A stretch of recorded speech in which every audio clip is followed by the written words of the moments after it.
short of what it is that patients really seek. And if you've ever been a patient yourself, you certainly know, what we want is really to be healthy and to be well. It's okay to get sick once in a while, but if you are, you want to kind of bounce back. And so that led me, as an internal medicine doctor, to ask the question that nobody in medical school ever taught me, which is, what is health? Health is not just the absence of disease. That's an extremely unsatisfying definition. The absence of something, like, what's a good day? It's the absence of rain. That doesn't make any sense, you know.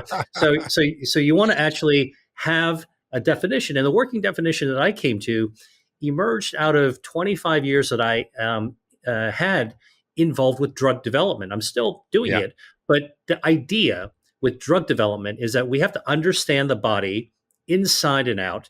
We have to identify those molecular pathways, those receptors, the Achilles heel of disease. Well, turn that inside up in that idea. You still need to know what the mechanisms are and the receptors are, but rather than looking at the Achilles heel of disease, let's take a look at the struts that support the infrastructure that support health.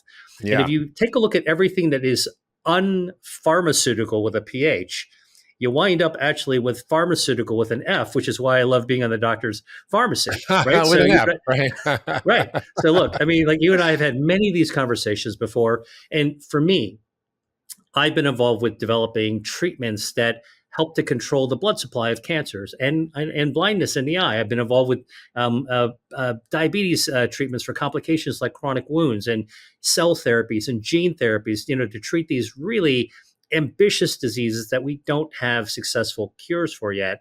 Along the way, what I realized is, by going back and walking that path that I was on, that these same pathways, same receptors that, drugs have a very tall reach for, and most of them haven't actually climbed up the ladder yet. Yeah. Mother Nature beat us to the punch. There are foods that already hit these receptors, and usually not one at a time like we do with pharmaceuticals. Yeah. Mother Nature actually basically puts a Gatling gun of these natural biochemicals that activate our health.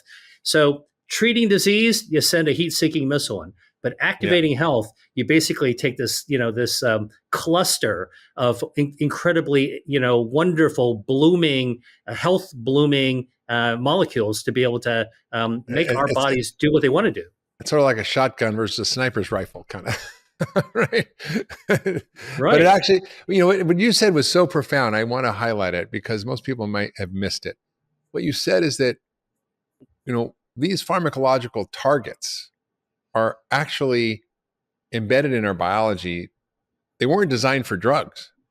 They were designed for our internal metabolic processes, but also to work in this co-evolutionary way with plants and then with animals that eat the plants. This is a whole nother conversation, which is kind of fascinating, about how we now know there are activated metabolites and phytochemical compounds in meat and milk from animals that eat a wide diversity of forage.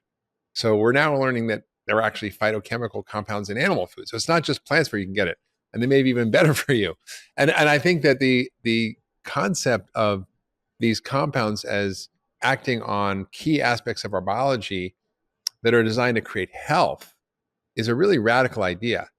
And often people don't understand that these molecules were not created by the plants for us. They're their own defense mechanisms. They're their communication systems. They're there to attract pollinators. They're there to attract seed collectors. I mean, there's reasons nature does this. They're there to communicate messages to the neighboring plants, to ward off predators. I mean, plants have 20 different senses, which is just remarkable to me. And these plant compounds, we're really using them because our biology is lazy and is only doing what it absolutely has to do. And so we're going to borrow, like we get vitamin C from food, we borrow these phytochemicals to regulate key processes in our body, from the immune function to the microbiome's health, to detoxification, to hormonal regulation, to our brain chemistry. And what you're talking about, and this is so important, William, you're talking about is taking food in a different context to create health. That most medicine is about trying to push down or shut down or block or interfere with some pathway to mitigate disease, not to cure it usually, right? Unless we have an antibiotic, but even that doesn't always work. And so we really have a whole different framework now about how to use food as medicine. It's not some theoretical concept. It's actually a scientific proven model of what to do to actually activate healing systems in the body.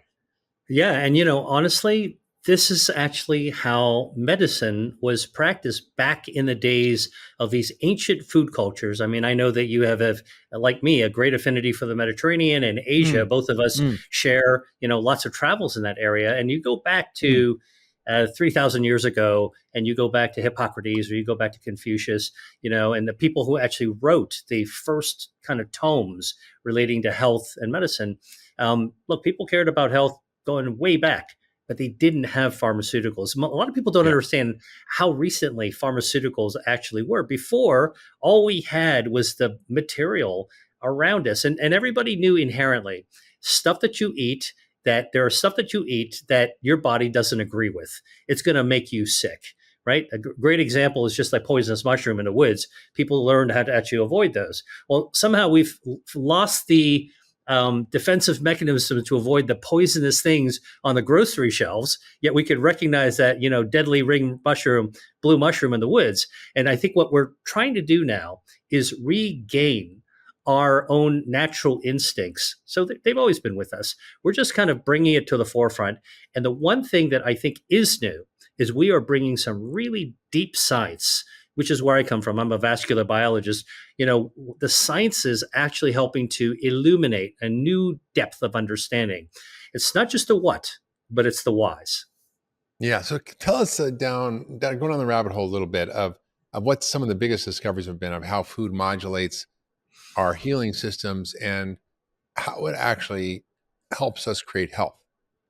Yeah, well, look, when I set out to study food as medicine, the things that I reached for was what I knew was proven in the pharmaceutical world. We know that your blood supply is important. Think about what cardiologists spend all this time doing, trying to get better blood flow, or in oncology for cancer treatments, they're trying to cut off the blood supply to cancers.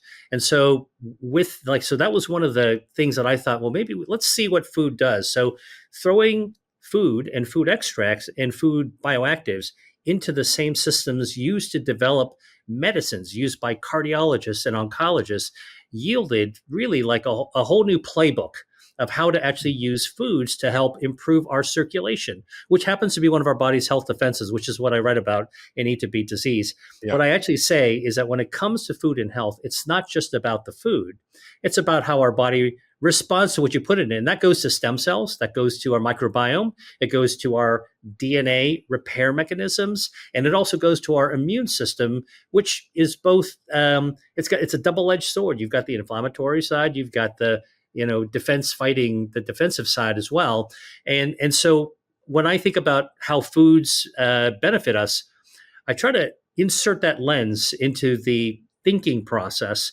to say, all right, so which of our health defenses does any particular food activate? And give us some examples of how a particular food will activate a particular defense system and what those defense systems are. Because I think it's important. You're one of the few doctors out there. I mean, I just had a conversation with Andy Weil yesterday. He talked about the body's own healing systems in a very kind of high level. But you go really granular, and you're one of the few doctors to talk about how the body has its own healing mechanisms and that we're not doing enough to activate those healing mechanisms. We all know that we have that. If we cut our skin, it heals, right? How does that happen? It's not a miracle, it's biology. And that doesn't happen only on the outside, it happens on the inside. So how do we activate our healing systems? What are those healing systems, and how do specific foods activate different healing systems? Yeah, well, okay, so let's follow a piece of food that we want to put in our mouth, right? So we're chewing it up. Guess what? Our food actually interacts with the healthy gut bacteria that lives in part on our tongue. So our tongue has healthy gut bacteria as well. The gut starts in the mouth and it goes all the way to the anus. And so when we eat foods like a beet, for example, or a piece of spinach, and we're chewing and enjoying the beet, it turns out that the nitrogen that the plant naturally absorbed in the soil gets converted by our gut microbiome that live in the little recesses of our tongue. So think about Wow. it. You get up in the morning and you're brushing your tongue. Okay, now it'll grow back. Okay, I don't do but it, that. I think it's supposed to. Who brushes their tongue? I don't know. It's a well, thing, but but but people actually use I know this like dentists tongue give scrapers. mouthwash, Yeah. Yeah. and they actually kill all the bacteria in your mouth with the intent of actually preventing cavities. Well, look, Mm, if you have good, healthy gut bacteria in your mouth, which is one of the body's health defense systems, it actually works for you. It doesn't work against you, and it yeah. actually suppresses cavities by itself. So, Yeah. eat a piece of spinach or beet, chew it up. The bacteria actually change the nitrogen into a form that when you swallow it, gets absorbed in your stomach. We're still following the food along as a chemical form that is nitric oxide. Now, nitric oxide suddenly is absorbed in the stomach in your blood vessels, carried by the circulation, which causes vasodilation. Now your blood pressure falls. And why is that important? Because for hypertension, one of the big causes of stroke, for Yeah. example. And for every single point we can lower that top number in the blood pressure, 140 over 90, we decrease our risk of stroke by 5%.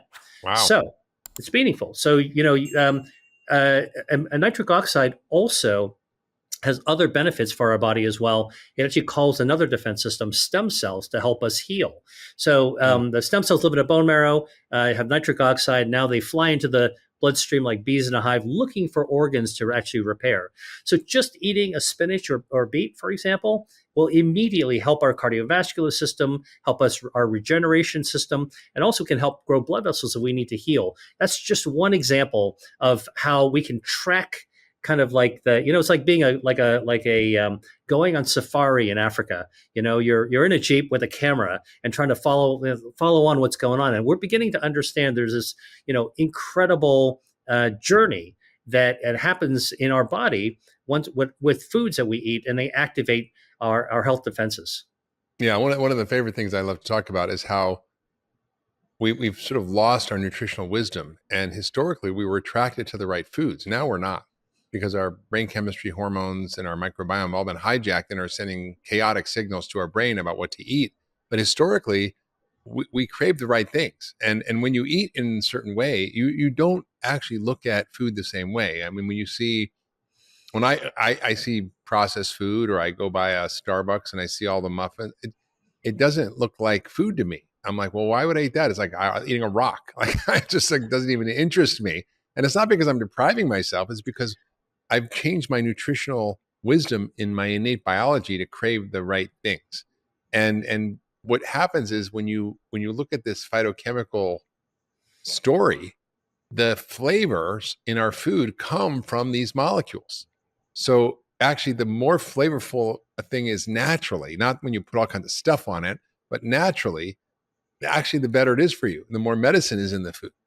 Well, and when you treat the food with medicines, like putting pesticides on foods, Yeah. for example, you might make it look a little bit nicer. But in fact, I always like to talk about this example. I used to be a skeptic about organic foods. And the reason is because there was so much marketing on there, and Yeah. Yeah. Yeah. telling me to have less something bad doesn't attract me.